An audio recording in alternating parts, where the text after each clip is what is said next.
il est des frontières qu'aucun homme ne devrait franchir. Dans un village de Provence, un homme consumé par une fureur silencieuse commit l'impensable. De ses propres mains, il pulvérisa la statue sacrée de Notre-Dame de Lourdes devant une foule atterrée. Il crut que c'était la fin de cette foi qu'il jugeait étrangère à sa raison, mais ce ne fut que le commencement de son propre cauchemar. Le lendemain matin, la science se tut et le mystère prit la parole. L'homme se réveilla, mais le corps qu'il avait utilisé pour commettre l'offense ne lui obéissait plus. Ce que vous allez lire n'est pas une légende, c'est le récit d'un châtiment impossible et d'une miséricorde plus grande encore, une histoire qui a laissé le monde sans voix. Avant de nous immerger dans ce mystère qui a défié la médecine, je vous demande une pause. Nous voulons savoir de quel coin du monde vous nous rejoignez aujourd'hui. Écrivez maintenant dans les commentaires votre ville et votre pays, et préparez-vous pour ce qui suit. Le soleil commençait à peine à colorer d'un orange poudré les pierres ocres des masses provençaux, tandis que ses rayons obliques perçaient la brume matinale s'élevant d'une petite rivière sinueuse. C'était une matinée qui promettait la même chaleur sèche et vibrante que toujours, une journée où le chant assourdissant des cigales rivaliserait bientôt avec le murmure lointain des tracteurs dans les vignobles. Dans ce recoin du monde, un village près d'Avignon où les cyprès se dressent comme des sentinelles sombres vers un ciel d'un bleu intense et où l'arôme du thym et du romarin sauvage imprègne chaque ruelle pavée, existait une petite oasis de silence qui semblait appartenir à un autre temps.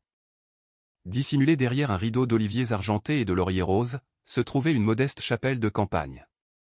Elle n'avait ni dôme doré ni vitraux monumentaux. C'était à peine une structure de pierre ancienne, usée par des siècles de soleil et de mistral. Mais dans sa petite cour intérieure, un jardinet entouré de lavandes et de roses trémières, se dressait une image qui contrastait avec la rusticité du paysage, une statue de Notre-Dame de Lourdes. Son voile blanc et sa ceinture bleue brillaient humblement sous la lumière naissante, et à ses pieds, un petit groupe d'enfants du village et quelques ouvriers agricoles saisonniers déposaient des offrandes simples, un bouquet de fleurs des champs, une bougie en chuchotant des prières dans un mélange de langues que seule la foi pouvait traduire. L'atmosphère dans cette petite cour était d'une paix quasi tangible, une bulle de sérénité au milieu de l'agitation du marché qui s'installait sur la place du village. Le son d'un cantique doux s'entremêlait avec la brise, apportant une promesse de réconfort aux âmes fatiguées. Cependant, cette harmonie était sur le point d'être observée par des yeux qui ne cherchaient pas la paix, mais la pureté de leur propre tradition. À distance, l'ombre d'un homme se découpait contre la lumière. Il observait la scène avec une rigidité qui glaçait l'air déjà chaud du matin. J'en étais pas un homme à se laisser emporter par des impulsions futiles ou des passions désordonnées. Sur les berges de la rivière, tout le monde le connaissait comme un pilier de rectitude, un marchand de tissus dont la parole avait le poids de l'acier forgé. Sa boutique, un établissement sombre et frais rempli de soieries chatoyantes, de toiles de lin de Normandie et de cotonnades provençales, était le témoignage d'années de travail acharné et d'une discipline de fer héritée de ses ancêtres. Pour Jean, la vie était une série de transactions claires et de lois immuables. Le respect de la tradition, la loyauté envers la famille et la soumission à la foi de ses pères étaient les murs qui soutenaient le toit de son existence. Pourtant, depuis des mois, une fissure invisible avait commencé à se former dans ces murs, une lézarde provoquée par la douce mélodie qui émanait de cette chapelle de l'autre côté de la route.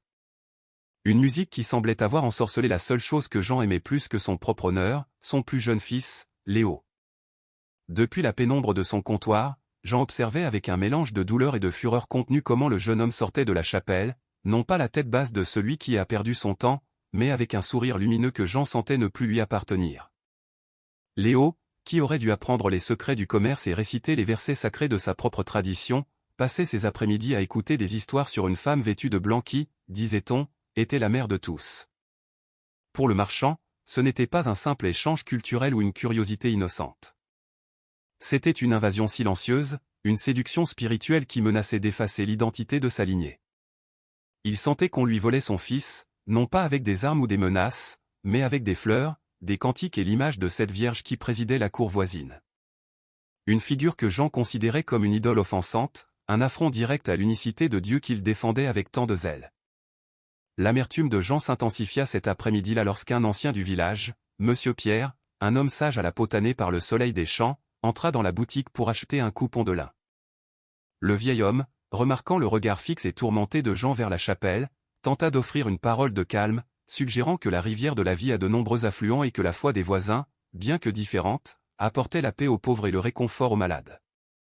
Il lui rappela doucement que le respect était la base de la coexistence sur ces terres où tant de cultures se croisaient. Mais les paroles de Monsieur Pierre, loin d'apaiser le feu dans la poitrine de Jean, agirent comme du petit bois sur une flamme ardente. Pour lui, la tolérance envers ce qu'il considérait comme une erreur n'était pas une vertu, mais une faiblesse impardonnable, une porte ouverte par laquelle s'infiltrait le chaos, qui confondait les jeunes et affaiblissait les coutumes ancestrales. La rivière coule où elle veut, Jean, avait dit le vieil homme d'une voix tranquille en payant son tissu. Mais la réponse du marchand fut cinglante et chargée d'un sombre présage. Pas si je construis un barrage, murmura-t-il entre ses dents, les poings serrés sur le bois poli du comptoir, convaincu qu'il était de son devoir sacré d'arrêter ce courant avant qu'il n'entraîne sa famille loin de la vérité. Dans son esprit, déformé par la peur de perdre le contrôle et sa pertinence dans la vie de son fils, l'image de Notre-Dame de Lourdes cessa d'être une simple statue de plâtre et de peinture pour devenir l'incarnation de tout ce qui n'allait pas, un symbole de l'intrusion étrangère qui devait être éradiquée pour restaurer l'ordre. Alors que le soleil descendait et que les ombres s'allongeaient sur la route poussiéreuse, la résolution de Jean se durcit comme du ciment. Il ne pouvait pas permettre qu'un autre jour passe. Il ne pouvait supporter de voir une fois de plus ce sourire étranger sur le visage de Léo, ni d'entendre les cantiques qui traversaient la route comme un défi à son autorité. Ce soir-là, en fermant les lourdes portes en bois de son commerce, Jean ne ressentait aucun doute, seulement une froide certitude qu'il était sur le point d'accomplir un acte de justice nécessaire. Il se convainquit qu'il ne le faisait pas par haine, mais par amour, un amour sévère et protecteur qui exigeait des mesures drastiques.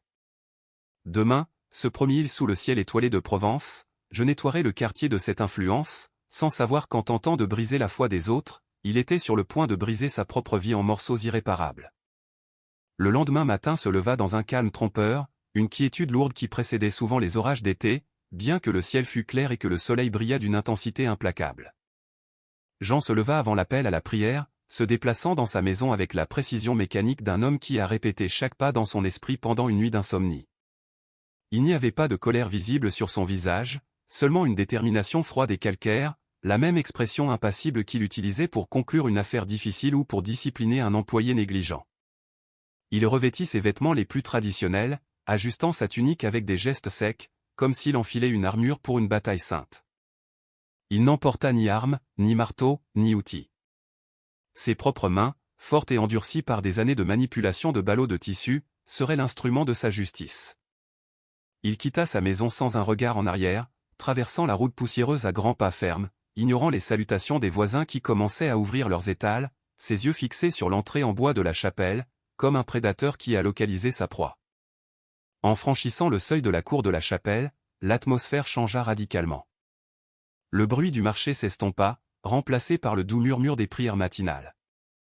Un groupe de religieux âgés et plusieurs familles locales étaient agenouillés devant l'autel improvisé, où l'image de Notre-Dame de Lourdes présidait, entourée de fleurs fraîches et de bougies vacillantes. L'arrivée de Jean fut comme une pierre jetée dans un étang serein. Les prières s'arrêtèrent brusquement, les têtes se tournèrent et un silence tendu s'empara du lieu. Son propre fils, Léo, était là, près de l'autel, et en voyant son père, son visage pâli de terreur, reconnaissant dans la rigidité de sa mâchoire un présage que lui seul, peut-être, pouvait lire avec une telle clarté. Jean ne s'arrêta pas, ne demanda pas la permission et n'offrit aucune explication. Il marcha droit vers le centre de la cour, séparant la foule par sa seule présence, son regard rivé sur la statue polychrome, qui pour lui représentait la confusion et le chaos menaçant son monde. Personne n'osa s'interposer sur son chemin. L'autorité qui émanait de lui était si absolue, si chargée d'une conviction terrifiante qu'elle paralysa les présents. Il monta les 2 petites marches qui élevaient l'autel du sol et s'arrêta devant l'image. Pendant un bref instant, qui parut une éternité, il regarda le visage serein de la Vierge, avec ses yeux baissés et ses mains jointes en prière. Mais Jean ne vit ni beauté ni compassion, il ne vit que du plâtre, de la peinture et de la superstition.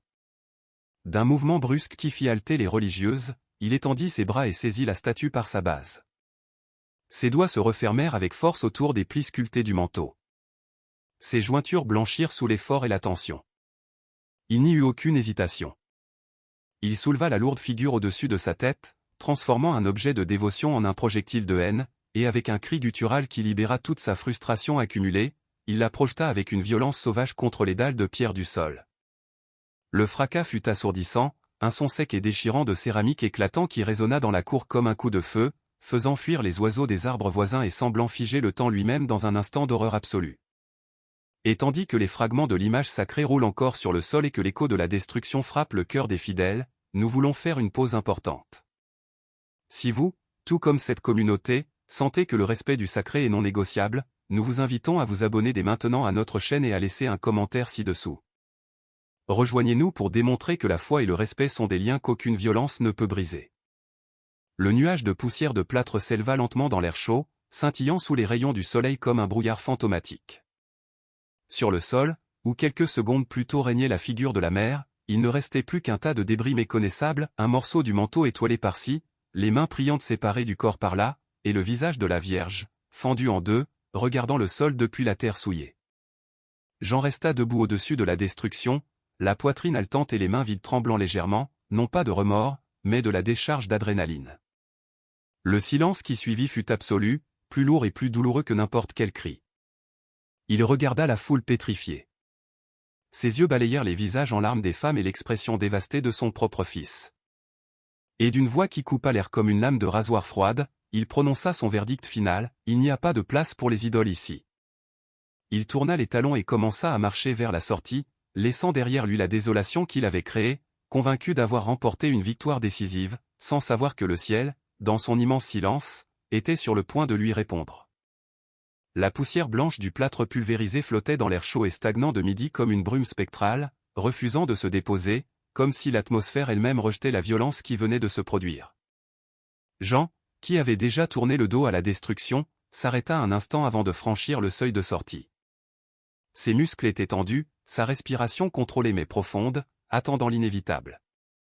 Selon son expérience, la violence engendrait toujours plus de violence.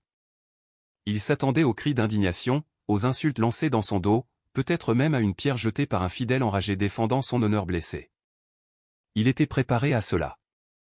Son corps était prêt pour le conflit, son esprit aiguisé par des arguments théologiques et des justifications morales pour écraser toute réplique.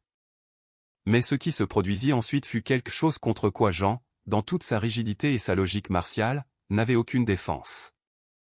La cour n'explosa pas de colère, mais sombra dans une quiétude si profonde et douloureuse qu'il semblait que le monde entier avait cessé de respirer.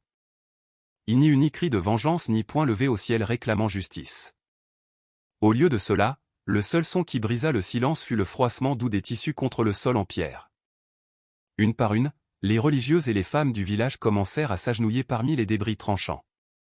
Elles ne le firent pas avec peur, mais avec une révérence déchirante, comme si le sol lui-même était devenu plus sacré maintenant qu'il était baigné par la destruction.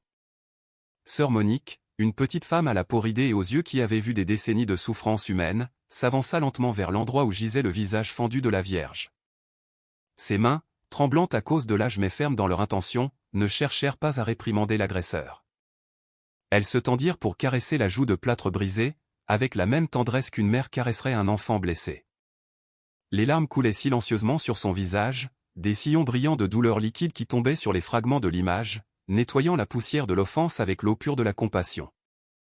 C'est alors que le son commença, un murmure bas et rythmé qui fit se hérisser les poils sur la nuque de Jean d'une manière qu'il ne put comprendre. Ce n'étaient pas des malédictions, c'étaient des prières. « Je vous salue, Marie, pleine de grâce », chuchota quelqu'un. Et bientôt, la phrase fut reprise par une autre voix, puis une autre, jusqu'à ce que la cour soit remplie d'un bourdonnement de prières. Elle priait en français, en portugais, en italien, une cacophonie de langues unies par la douleur. Mais le plus troublant pour le marchand, ce qui lui fit sentir un froid soudain sous le soleil brûlant, fut qu'il ne détecta aucune haine dans leur voix. Il y avait de la tristesse, une tristesse insondable et océanique, mais il n'y avait pas de venin. Il répondait à sa brutalité par une dignité inébranlable, érigeant une muraille spirituelle là où il avait abattu une statue de matière. Cette réponse désarma sa colère et la laissa suspendue dans le vide, inutile et absurde. Il avait voulu provoquer une guerre sainte, une démonstration de force, mais il se retrouva à combattre l'air, vaincu par la douceur de ceux qu'il méprisait. Au milieu de ce chœur de murmures, Jean chercha instinctivement la validation de la seule personne qui comptait dans ce scénario, son fils. Ses yeux sombres parcoururent la foule agenouillée jusqu'à trouver Léo. Le jeune homme ne priait pas, il n'était pas à genoux. Il était debout, paralysé, collé à une colonne de bois, comme s'il voulait se fondre en elle et disparaître. Lorsque leurs regards se croisèrent, Jean s'attendit à voir de la soumission, ou peut-être la reconnaissance de l'autorité paternelle qu'il venait de réaffirmer avec tant de force. Mais ce qu'il vit dans les yeux de son fils lui glaça le sang plus que toute menace physique. Il y vit de la terreur et, pire encore, de la honte. Une honte profonde, rouge et brûlante. Léo regardait son père non pas comme le héros qui défendait la tradition, mais comme un étranger, un monstre qui avait profané quelque chose de beau et d'inoffensif. Ce regard ouvrit entre eux un abîme qu'aucune loi ni aucun héritage ne pourrait jamais combler. Avant que Jean ne puisse dire un mot, avant qu'il ne puisse l'appeler, Léo se retourna brusquement avec un sanglot étouffé qui se perdit dans le vent et s'enfuit de la cour, s'échappant vers les ruelles labyrinthiques près de la rivière, fuyant la Seine et, surtout, fuyant son père. Jean resta seul à l'entrée, la victoire ayant un goût de cendre dans sa bouche. La communauté continuait de prier, ignorant sa présence physique, comme s'il n'était plus qu'une ombre insignifiante, un mal passager qui serait lavé par la foi. Les enfants ramassaient les morceaux colorés sur le sol avec un soin respectueux, et l'odeur des fleurs écrasées sous ses bottes commença à monter, un mélange de douceur et de décomposition qui lui retourna l'estomac. N'ayant plus rien à faire et se sentant soudainement déplacé dans le monde qu'il croyait dominer, Jean ajusta sa tunique et sortit sur la route principale. Il retourna à sa boutique la tête haute, maintenant la façade de la rectitude, mais le silence de la cour le suivait. Pas le silence de l'absence de bruit, mais le silence lourd du jugement moral. Chaque pas qu'il faisait l'éloignait de la chapelle, mais il sentait que quelque chose était resté derrière, quelque chose de vital qu'il avait perdu au moment exact où la statue avait touché le sol, et qu'aucune prière, ni la sienne ni celle des autres, ne pourrait jamais lui rendre. L'après-midi tomba sur le village avec une lourdeur de plomb, étouffant les derniers vestiges de la lumière du jour sous un ciel de couleur violette foncé qui annonçait l'imminence de la nuit provençale. Jean rentra chez lui, dans sa maison de campagne, une bâtisse respectable en pierre de taille, marchant avec la même posture droite et provocante avec laquelle il avait quitté la chapelle des heures plus tôt. Cependant, à mesure qu'il s'éloignait de la scène de sa fureur et pénétrait dans la familiarité de son propre domaine, l'adrénaline qui avait soutenu son esprit commença à se dissiper, laissant à sa place un vide froid et étrange qui s'installa au creux de son estomac. Il s'attendait à trouver dans son foyer le refuge du guerrier juste, l'endroit où son autorité serait incontestable et son action, sinon célébrée, du moins comprise comme une défense nécessaire de ses valeurs. Mais en franchissant le seuil, ce qui l'accueillit ne fut pas la chaleur de la bienvenue, mais un silence si dense et absolu qu'il semblait avoir une masse physique. Un mur invisible construit de déception et de peur qui le stoppa net à l'entrée. Sa femme, Valérie, une femme de peu de mots mais d'une présence constante et réconfortante, se déplaçait dans la cuisine avec la raideur d'un automate. Normalement, le retour de Jean marquait le début de l'heure de l'apéritif, un moment sacré de conversation et de repos où l'on partageait les nouvelles du jour et planifiait l'avenir de l'entreprise. Mais ce soir, le rituel s'était transformé en une pantomime douloureuse. Elle posa la bouteille de pastis et les verres sur la table basse avec un cliquetis aigu qui résonna comme un cri dans la pièce silencieuse, et servit le liquide ambré sans lever les yeux. Il n'y eut pas de questions sur sa journée. Il n'y eut pas le sourire habituel, fatigué mais affectueux. Elle savait. Dans un village où les murs sont fins et où les nouvelles voyagent plus vite que le vent, elle savait déjà ce que ses mains avaient fait. Son silence n'était pas de la soumission, mais d'une désapprobation profonde qui blessait Jean plus que n'importe quel reproche verbal. Quand elle se retira finalement dans sa chambre, fermant doucement la porte derrière elle, Jean sentit comme si on lui avait coupé l'air. Il était devenu un étranger dans sa propre maison, un roi exilé dans son propre château, entouré de confort mais dépouillé de chaleur humaine. Jean resta seul dans le salon principal, assis dans son fauteuil habituel, avec le verre intact se réchauffant devant lui. Ses yeux se tournèrent vers le couloir menant à la chambre de Léo. La porte était hermétiquement fermée, une barrière de bois qui semblait aussi impénétrable qu'une porte de fer. On n'entendait ni musique, ni le bruit des pages d'un livre, ni même le rythme de la respiration du jeune homme. Ce silence était différent, c'était le silence de l'absence émotionnelle. Jean eut l'impulsion de se lever, de marcher vers cette porte et d'exiger de son fils qu'il comprenne que ce qu'il avait fait était pour le protéger, pour le sauver de se perdre sur des chemins étrangers. Mais ses jambes ne bougèrent pas. Un doute insidieux, quelque chose qu'il n'avait jamais permis dans son esprit discipliné, commença à lui murmurer que peut-être, juste peut-être, en essayant de sauver son fils, il l'avait perdu pour toujours. La maison, qui avait toujours été sa fierté, semblait maintenant immense et vide, et les ombres qui dansaient sur les murs à la lumière des lampes semblaient le juger, se contorsionnant en forme qui lui rappelait les fragments brisés dans la cour de la chapelle. C'est alors, dans la solitude oppressante de la nuit, que la sensation physique commença. Au début, ce fut quelque chose de subtil, presque imperceptible, comme le bourdonnement lointain d'un insecte ou la vibration d'une corde tendue. Jean regarda ses mains, ces mêmes mains grandes et fortes qui avaient soulevé la statue des heures plus tôt, et les trouva étranges. Il sentait un fourmillement particulier sous la peau, une sorte de courant électrique statique qui parcourait ses doigts et remontait lentement le long de ses poignets. Ce n'était pas de la douleur, du moins pas encore. C'était plutôt une conscience inconfortable de sa propre chair, une lourdeur soudaine qui donnait à ses bras l'impression d'être faits de bois mouillé. Il tenta de fermer le poing droit, un geste simple pour tester sa force et dissiper l'étrange sensation, mais le mouvement fut lent, maladroit, comme si les ordres de son cerveau devaient traverser un brouillard épais pour atteindre ses muscles. Il frotta ses mains l'une contre l'autre, cherchant la chaleur de la friction, mais la peau semblait insensible, étrangère, comme s'il touchait les mains de quelqu'un d'autre. Inquiet, Jean se leva et se dirigea vers la fenêtre qui donnait sur la rivière. La lune se reflétait sur l'eau noire, tranquille et indifférente à son tourment. Il tenta de se convaincre que c'était juste de la fatigue, le résultat de la tension nerveuse de la journée et de l'effort physique du matin. Il se dit qu'une nuit de sommeil réparateur effacerait à la fois le silence de sa famille et la maladresse de ses membres. Demain, tout rentrera dans l'ordre, murmura-t-il pour lui-même, essayant d'imposer sa volonté à la réalité une fois de plus.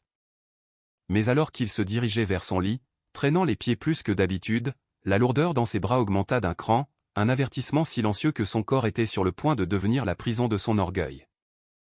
Il se coucha dans l'obscurité, les yeux ouverts fixés sur le plafond, attendant un repos qui refusait de venir, tandis que le fourmillement dans ses mains se transformait lentement en un froid profond qui semblait naître de la moelle même de ses os. L'aube arriva sur le village non pas comme une bénédiction de lumière, mais comme la révélation de la catastrophe qui s'était développée dans l'obscurité du corps de Jean pendant les heures de sommeil. En ouvrant les yeux, le marchand tenta d'accomplir le mouvement le plus routinier de son existence, écarter les draps de lin pour se lever et commencer la journée. Mais ce que son cerveau ordonna, ses bras refusèrent de l'exécuter. Ce fourmillement nocturne, qu'il avait tenté de rejeter comme une simple fatigue, avait évolué pendant la nuit en quelque chose de monstrueux et d'inconnu. Ses membres supérieurs pendaient le long de son corps comme des poids morts, des blocs de chair et d'os qui semblaient avoir été déconnectés de sa volonté. Avec un effort titanesque et une respiration entrecoupée par la panique naissante, il réussit à se redresser en utilisant la force de son torse et de ses jambes, mais ses bras restèrent inertes, oscillant grotesquement avec le mouvement de son corps. La terreur, froide et aiguë, commença à grimper le long de sa colonne vertébrale, mais l'orgueil de Jean, cette armure qu'il avait forgée pendant des décennies, l'empêcha de crier à l'aide à sa femme ou à son fils, qui se déplaçaient en silence dans les pièces adjacentes. Il décida qu'il irait à sa boutique, que l'activité physique et la discipline du travail forceraient son sang à circuler et à briser cet étrange sortilège de paralysie. Traînant les pieds et dissimulant son incapacité sous les plis de sa tunique, Jean traversa la route vers son magasin, en sueur froide sous le soleil matinal. En entrant dans la pénombre familière de son commerce, entouré par l'odeur du coton brut et des teintures naturelles, il se sentit momentanément en sécurité, croyant que l'environnement de son pouvoir lui rendrait le contrôle. Il s'approcha d'une étagère où reposait un lourd rouleau de soie cramoisie, une commande importante qu'il devait préparer pour un client de Paris. Il se concentra, visualisant ses mains saisissant le tissu, et lança ses bras en avant de toutes ses forces. C'est alors que le châtiment se manifesta dans sa totalité. À l'instant où ses doigts tentèrent de se fermer sur le tissu, une douleur inimaginable, semblable à un torrent de feu liquide et de verre pilé, explosa dans ses épaules et parcourut ses nerfs jusqu'au bout de ses doigts. Ce ne fut pas une crampe musculaire, ce fut une agonie absolue qui le fit tomber à genoux, haletant, tandis que ses bras se contractaient violemment, non pas vers la relaxation, mais vers une rigidité contre nature. Ses coudes se bloquèrent dans un angle étrange. Ses mains se courbèrent comme des griffes rigides, gelées en l'air dans une parodie cruelle de la tension. La même posture, tendue et élevée, qu'elles avaient adoptée 24 heures plus tôt pour soutenir et jeter la statue sacrée. Le voyage à l'hôpital local fut un flou de lumière blanche, de couloirs et du visage terrifié de sa femme, qui avait finalement rompu son silence en le trouvant se tordant sur le sol du magasin. Dans la salle d'urgence, sous le bourdonnement stérile des ventilateurs et l'odeur âcre de désinfectant, Jean devint un objet d'étude déconcertant pour la science. Les médecins, hommes et femmes en blouse blanche formés dans les meilleures universités, se déplaçaient autour de lui le front plissé, manipulant ses membres rigides qui semblaient s'être transformés en pierre vivante. On effectua des radiographies, des scanners et des analyses de sang, cherchant frénétiquement la cause de cette affliction soudaine, un accident vasculaire cérébral, une toxine nerveuse, une infection bactérienne rare de la rivière. mais la machine de la médecine, si infaillible dans sa logique, se heurta à un mur de silence inexplicable. Les clichés radiographiques montrèrent des os sains, des articulations parfaites et une colonne vertébrale sans lésion. Le sang de Jean était propre et ses signes vitaux, bien qu'accélérés par la peur, étaient normaux. Il n'y a aucune explication physiologique, murmura le chef de neurologie en tenant une plaque à contre-jour avec une expression d'incrédulité. Ses muscles sont dans une contraction tétanique permanente, mais il n'y a aucun signal électrique désordonné qui le justifie. C'est comme si son corps avait décidé de son propre chef de se figer dans ce geste de violence.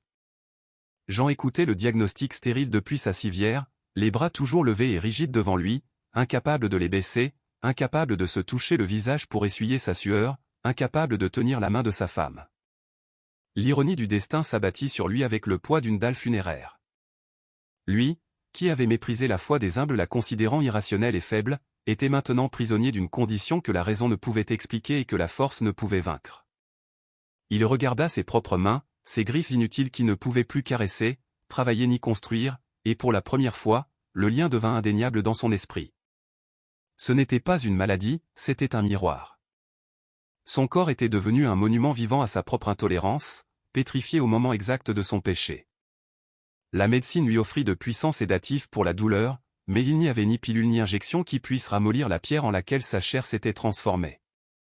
Alors que l'après-midi tombait à l'extérieur des fenêtres de l'hôpital, Jean comprit avec une horreur absolue qu'il était seul dans une prison conçue sur mesure pour son orgueil, et que la clé pour en sortir ne se trouvait pas dans la science des hommes, mais dans un lieu qu'il avait tenté de détruire.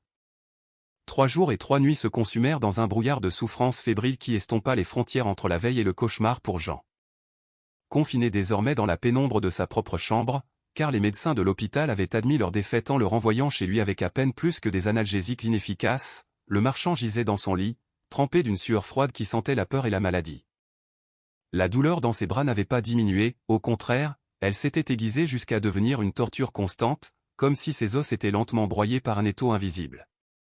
Mais plus lacérante que la douleur physique était la solitude absolue qui l'entourait.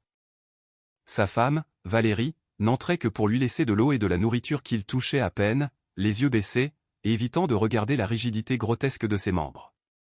Son fils, Léo, n'avait pas franchi le seuil une seule fois, et le silence de cette absence pesait sur la poitrine de Jean plus que la paralysie elle-même. Dehors, la chaleur de la saison sèche en Provence était implacable, transformant la chambre en un four où l'air semblait dense, chargé de l'odeur stagnante de la rivière et de la poussière de la route, une atmosphère suffocante qui semblait refléter l'état de son âme piégée, sèche et moribonde. À l'heure la plus sombre de la 3e nuit, lorsque la douleur atteignit un crescendo qui fit souhaiter à Jean le soulagement final de la mort, quelque chose dans l'atmosphère de la pièce changea de manière inexplicable.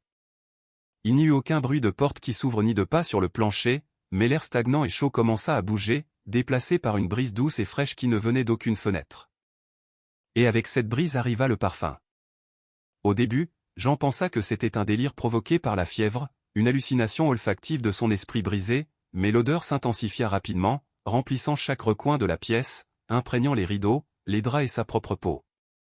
Ce n'était pas l'odeur de la lavande des champs voisins ni l'arôme épicé des marchés nocturnes. C'était un parfum doux, délicat et absolument étranger à cette géographie. C'était l'odeur incomparable de roses fraîches, de roses de Damas fraîchement coupées, humides de rosée, une fragrance qui n'avait aucun droit d'exister au milieu de la chaleur suffocante et de la végétation provençale. Jean respira profondément, et à chaque inhalation de ce parfum impossible, l'impensable se produisit. Le feu liquide qui parcourait ses nerfs commença à s'éteindre. Ce ne fut pas un engourdissement progressif, mais un soulagement immédiat et surnaturel, comme si un baume frais était versé directement sur sa moelle épinière. La tension de fer qui maintenait ses bras bloqués dans cette posture de violence commença à céder, non par sa propre force, mais par une volonté extérieure qui était pure douceur. Au milieu de ce silence parfumé, alors que ses larmes commençaient à couler pour la première fois depuis des années, Jean ne vit ni ange ni lumières aveuglantes. Ce qu'il expérimenta fut une présence.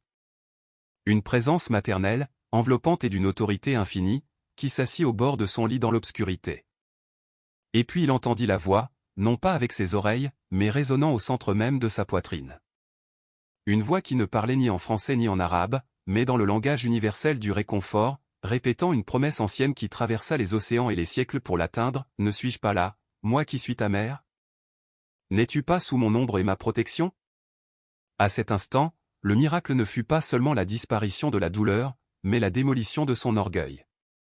Jean comprit avec une clarté dévastatrice que la figure qu'il avait brisée n'était pas venue pour le punir, mais pour le sauver de sa propre dureté. La miséricorde était entrée dans sa maison sans invitation, traversant les barrières de sa haine et de sa religion pour le toucher précisément avec les mains qu'il avait tenté de couper. Ses bras, libérés de la paralysie de la rancœur, retombèrent doucement sur les draps, retrouvant leur poids naturel. Et l'homme qui se croyait de faire fondre en larmes comme un enfant, des pleurs de pure gratitude et de repentir qui lavèrent la pièce mieux que n'importe quelle eau bénite. L'odeur de rose resta là, flottant comme un témoin silencieux que le ciel ne répond pas à la violence par la violence, mais par un amour si radical qu'il est capable de guérir même celui qui le blesse. Si vous avez déjà senti que dans votre moment le plus sombre et le plus solitaire, une main invisible vous a soutenu et vous a donné une seconde chance, aimez cette vidéo dès maintenant. Partagez cette histoire pour que le monde sache qu'il n'y a pas d'erreur si grande que la miséricorde ne puisse atteindre. Abonnez-vous et faites partie de notre communauté de foi. Jean resta là, respirant le parfum du ciel, sachant que même si son corps avait été guéri en un instant, le véritable voyage de guérison de son cœur ne faisait que commencer. La nuit n'était plus sombre, elle était remplie d'une présence qui l'accompagnerait pour toujours. Les pleurs de Jean ne furent ni silencieux ni contenus. Ce fut une éruption volcanique qui jaillit des profondeurs d'une âme qui était restée blindée pendant des décennies sous des couches de tradition rigide et d'orgueil masculin. Dans la solitude de sa chambre, encore imprégné de l'odeur impossible des roses, l'homme que tous connaissaient comme le pilier inébranlable de la communauté s'effondra complètement. Il ne pleurait pas pour la douleur physique qui avait disparu aussi mystérieusement qu'elle était venue, mais pour la compréhension dévastatrice de sa propre petitesse. Pendant des années, Jean avait cru que sa force résidait dans sa capacité à imposer l'ordre, à élever des murs contre ce qui était différent et à défendre sa vérité d'une main de fer. Mais là, recroquevillé sur son lit, les larmes trempant son visage et sa tunique, il comprit que cette prétendue force n'était qu'une fragilité déguisée, une peur immense de perdre le contrôle qui l'avait conduit à blesser ceux qu'il devait protéger et à profaner ceux qu'il ne comprenait pas. Il sentit quelque chose se briser dans sa poitrine, quelque chose de dur et de calcifié qui était là depuis si longtemps qu'il l'avait confondu avec son propre cœur. Les Écritures sacrées parlaient de changer le cœur de pierre en un cœur de chair. Et cette nuit-là, dans l'obscurité de la Provence, cette ancienne prophétie s'accomplit dans l'anatomie spirituelle d'un marchand. Jean pleura pour son fils, Léo, réalisant qu'en essayant de l'attacher à ses propres attentes, il l'avait poussé dans l'abîme de la peur et de la distance. Il pleura pour sa femme, Valérie, dont il avait pris la loyauté silencieuse pour acquise, la traitant comme un meuble de plus dans sa maison ordonnée. Et par-dessus tout, il pleura de honte devant la réponse du ciel. Il avait offert la violence, il avait livré la destruction et le mépris, et en échange, il avait reçu une caresse. Il n'y eut ni éclair, ni feu du jugement, seulement le parfum d'une fleur et la voix d'une mère qui le réclamait comme son fils, malgré sa rébellion. Cette asymétrie entre son offense et la miséricorde reçue le désarma plus que n'importe quel châtiment divin. C'était un amour qui n'entrait pas dans sa logique de l'œil pour œil, un amour qui l'obligeait à se rendre. Lentement, les yeux gonflés et la respiration encore entrecoupée de sanglots, Jean leva ses mains devant son visage. La lumière de la lune qui filtrait par la fenêtre illuminait ses membres qui, des heures auparavant, étaient des griffes de pierre inutiles. Il les bougea, fléchissant les doigts un par un, tournant les poignets, sentant la merveille mécanique des tendons et des muscles obéissant à nouveau à son esprit. Mais ce n'étaient plus les mêmes mains. Physiquement, elles étaient guéries, oui, mais symboliquement, elles avaient été transformées. Ces mains, qui avaient servi à conclure des marchés froids et à jeter des images sacrées au sol, semblaient maintenant lourdes d'une nouvelle responsabilité. Jean les regarda avec étonnement et une crainte respectueuse, comprenant qu'elles ne lui appartenaient plus entièrement. Elles lui avaient été rendues dans un but, sauver de la paralysie pour qu'elle puisse réparer les dommages causés. Il ne pouvait pas simplement retourner vendre des tissus le lendemain comme si de rien n'était. Ses mains avaient une dette d'amour à payer, une construction à élever sur les ruines qu'elles avaient provoquées. La tempête émotionnelle commença à se calmer alors que le premier gris de l'aube se dessinait à l'horizon, apportant avec lui le chant des coqs et le réveil de la rivière. Il s'assit au bord du lit, se sentant épuisé, vidé, mais étrangement propre, comme un champ après un incendie de forêt, où la terre est noire mais prête pour que de nouvelles pousses émergent. La raideur de sa posture avait disparu, ses épaules étaient tombantes, sa tête légèrement inclinée, non pas en défaite, mais en humilité. Il se mit debout, et bien que ses jambes tremblassent légèrement après des jours de prostration et de jeûne, il se tint avec une nouvelle fermeté. Il se dirigea vers le miroir en pied accroché au mur de l'armoire et se regarda. L'homme que le miroir lui renvoya avait les mêmes traits, la même barbe poivre et sel et la même peau tannée, mais les yeux étaient différents. La dureté de silex avait disparu, remplacée par une profondeur liquide et vulnérable. C'était le regard de quelqu'un qui a vu l'abîmer en a été sorti par une main douce. Jean ouvrit la porte de sa chambre. Le couloir était silencieux, mais ce n'était plus le silence oppressant de l'isolement, c'était un silence d'attente. Il savait ce qu'il devait faire. Il ne suffisait pas de sentir le changement dans l'obscurité de sa chambre. La rédemption, tout comme l'offense, devait être publique. Il devait franchir le seuil de son orgueil, marcher vers ceux qui l'avaient blessé et leur montrer non pas le marchand puissant qu'il craignait, mais l'homme brisé et restauré qui venait de naître au milieu d'un parfum de rose. D'un pas lent mais décidé, il se dirigea vers la cuisine, où il entendit le léger tintement de la vaisselle qui indiquait que sa femme commençait la journée, prêt à prononcer les premiers mots de sa nouvelle vie. La nouvelle que Jean était sorti de sa maison ce matin-là se propagea le long de la rivière avec la vitesse d'un feu de forêt poussé par le Mistral. Dans la petite chapelle, l'ambiance était d'une fragilité cristalline. Les religieuses et les fidèles avaient nettoyé les débris physiques de la statue brisée, mais les débris émotionnels restaient éparpillés dans la cour, créant une atmosphère de peur latente et de surveillance constante. Lorsque la silhouette du marchand apparut au bout du chemin, découpée contre la lumière aveuglante du soleil matinal, un silence sépulcral tomba sur la communauté rassemblée. Les mères attirèrent leurs enfants contre leurs jupes. Les hommes se tendirent, se préparant au pire, et sœur Monique s'arrêta au milieu d'une prière, son chapelet serré dans ses mains. Tous s'attendaient à voir le tyran revenir pour finir le travail, pour les expulser définitivement ou pour imposer sa volonté avec une nouvelle violence. Jean marchait lentement, non pas avec l'arrogance martiale des jours passés, mais d'un pas lourd et délibéré, portant sur ses épaules un long paquet enveloppé dans de la toile de jute, et traînant de sa main droite la même main qui avait commis l'offense ou une lourde boîte à outils en bois ancien. En franchissant le seuil de la cour, à l'endroit même où sa fureur avait éclaté, Jean n'éleva pas la voix ni ne chercha à intimider du regard. Il s'arrêta au centre exact de l'espace vide où se trouvait autrefois la Vierge, un vide qui ressemblait maintenant à une blessure ouverte au cœur de la chapelle. Il déposa le paquet de ses épaules avec un soin respectueux et posa la boîte à outils sur le sol. La foule retenait son souffle, attendant le premier cri, la première accusation. Mais Jean fit quelque chose que personne dans ce village, pas même sa propre famille, n'avait jamais vu. Il plia les genoux. Là, devant l'absence sacrée et sous le regard stupéfait de ceux qui l'avaient méprisé, le fier marchand s'agenouilla jusqu'à toucher le sol avec son front, dans un geste de soumission totale qui transcendait les barrières de sa propre religion et parlait le langage universel du repentir. Il resta ainsi, prosterné dans la poussière pendant une longue minute qui parut éternelle, se dépouillant publiquement de son rang, de son honneur social et de sa vanité, devenant un simple homme demandant la permission d'exister à nouveau dans cet espace sacré. Quand il leva enfin les yeux, ils étaient humides et il chercha le visage de sœur Monique. D'une voix rauque, brisée par l'émotion mais ferme dans son intention, il prononça des mots qui résonnèrent contre les murs de pierre de la chapelle, « Mes mains sont devenues de pierre pour que mon cœur cesse de l'être.